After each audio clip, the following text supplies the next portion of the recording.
السلام عليكم ورحمة الله وبركاته. بليلة صراحة، بليلة تاخذ العقل بطريقة مرة سهلة مع كذا مخلل ومكس. يا سلام! ويلا نشوف الطريقة.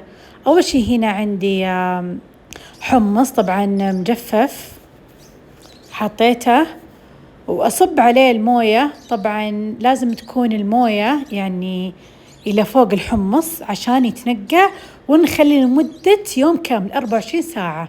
طبعا عندنا هنا شمندر وخيار كلها مع بعض، بشرتها شمندر والخيار مع بعض طبعا، وأحطها في العلبة. طبعا عندي علبة هنا قزاز، حطيت المخلل مثل ما انتم شايفين،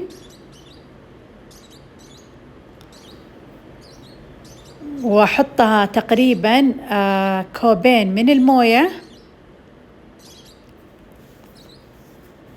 على حسب الكمية. إذا الكمية يعني كثيرة فدبلوا كمية المخلل هذا.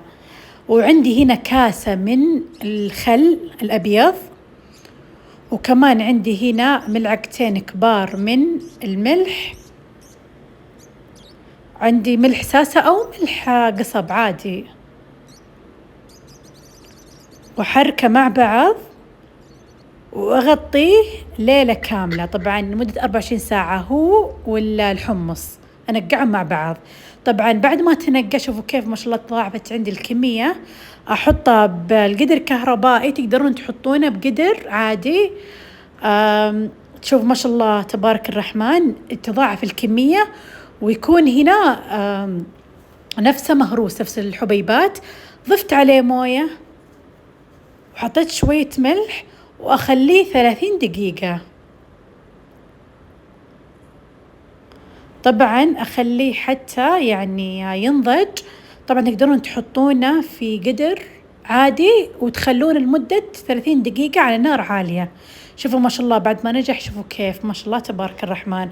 طبعا أحط بعد ما خلص البليلة حطيتها وحطيت عليها مويتها، وطبعا ما أنسى مخلل الشمندر، وحطيت كمان الشطة، وأحط شوية خل أبيض، وكمان حطيت تقريبا